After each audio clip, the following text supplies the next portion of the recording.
আসসালামু আলাইকুম। কেমন আছেন আপনারা সবাই বন্ধু-বান্ধব? আল্লাহর রহমতে আমিও ভালো আছি। শুভ দুপুর। তো আমি দেখাবো খুব অল্প সময়ে মজাদার সুস্বাদু গোশত কিভাবে রান্না করা যায়। তো আমি ০.৫ কেজির মতো গোশত ভালো করে ধুয়ে পানি ঝরাইয়ে নিয়েছি। তারপরে এখন আমি সব বাটা মসলা আর গুঁড়ো মসলা এক জায়গায় করে নিয়েছি। একটা প্রেসার কুকার। এটা প্রেসার কুকারটা অনেক বড়। তো এখানে আমি গোশত ঢেলে দিলাম, তারপরে একটু লবণ আর হলুদ আগে দিলাম। ১ চামচ করে দেব।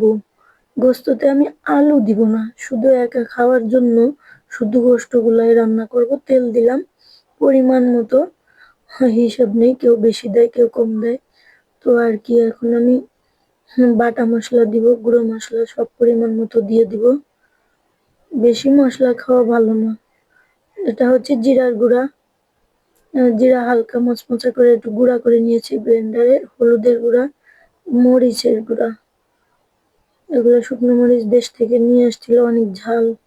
১ চামচ দিলেই অনেক ঝাল হয়ে যাবে, আর লাগবে না।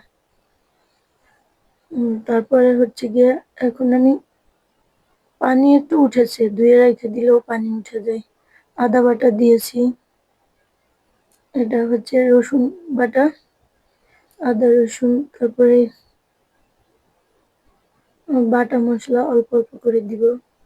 এখানে তো গুঁড়ো মশলাও দিয়েছি। এখন আমি টক দই দিব। টক দই জমে গেছে, উপর থেকে পানি দিলাম।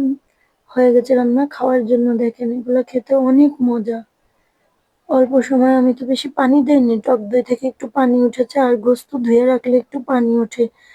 পোলাও, দেশের চাউলের পোলাও, দেশ থেকে চাল নিয়ে আসছিল, তা দিয়ে পোলাও রান্না করছি। এই পোলাও এমনিতেই খেতে অনেক মজা, মিষ্টি। চাউলগুলা কিনা চাউলের মতো না, এগুলা এমনি থেকেই মিষ্টি অনেক।